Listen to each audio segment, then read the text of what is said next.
बेचारा तो खामखा बदनाम है।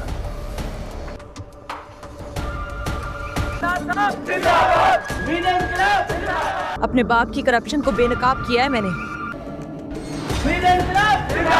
इस मंसूर को रास्ते से हटा देते हैं। गिरगिट से ज्यादा जल्दी रंग बदलते हो तो गिरगिट तुम पर तो काफी केसेस हैं।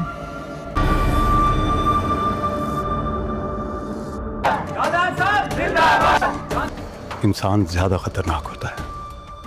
ड्रामा स्टार लीडर की अगली किश्त में हम देखेंगे आखिरकार रुबाब सियासी शख्सियत बनकर पुरएतमाद हो जाती है। यहाँ तक वह सियासत में आने के बाद हर एक का कट्टा चट्टा खो रही होती है।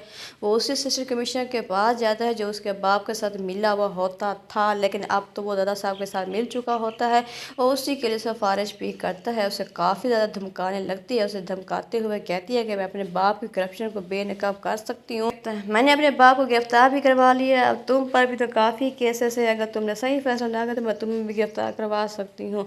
रुबाब इसके सारे कट्टे चिट्टे बेनकाब कर देगी। रुबाब भी इसी मिशन के पीछे होती है। वो सियासत में सिर्फ इसलिए आती है ताकि वो सबके कट्टे चिट्टे खोल सके, सबके सामने ला सके।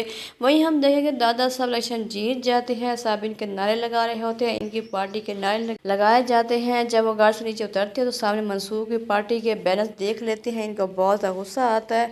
इनके मन में आता है कि किसी तरीके से मंसूर को मार ही डाले। दादा जान भी अपने मकसद के पीछे हैं, इनको आवाम का कोई ख्याल नहीं है, वो एक मुफाद परस्त इंसान है। वहीं हम देखें SHO से मिलता है, इसको कहता है कि तुम तो गिरगिट की तरह रंग बदलते हो, जिस पर आगे से वो SHO कहता है कि गिरगिट तो खाम में बदनाम है, इंसान तो उससे भी ज़्यादा ख़तरनाक होता है। ढिठाई से मुस्कुराते हुए कहता है। इसके मंसूर की काफ़ी ज़्यादा बहस होती है। दूसरी तरफ हम देखेंगे कि दादा साहब का एक आदमी दादा साहब से कहता है कि अगर आप कहें तो मंसूर को रास्ते से हटा देते हैं, क्योंकि वो समझ जाते हैं कि अब मंसूर दादा जान के किसी काम का नहीं है। इसने अपने एक अलग पार्टी ज्वाइन कर ली है। सब लोग इसके हक में जा रहे हैं। दादा जान खामोश हो जाते हैं, मगर अंदर ही अंदर वो भी आग से भरे होते हैं। यहाँ तक इजाज़त दे देते हैं कि दूसरा हम देखेंगे कि वहीं मंसूर पर हमला होता है, कोई मंसूर पर हमला कर देता है, जिससे मंसूर बहुत ज़ख्मी हो जाता है, खून में लत पत वो बेहोश पड़ा होता है।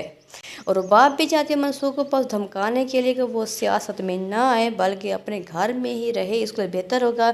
लेकिन मंसूर कहाँ डरने वाला था, वो कहाँ रुबाब की बात मानता है। उसे कहता है कि तुमने जो करने कर लो, मैं नहीं डरने वाला, मैं सियासत में आकर रहूँगा और तुम सब को तो बेनकाब करके जेल में डालूँगा, ये मेरा तुमसे वादा है।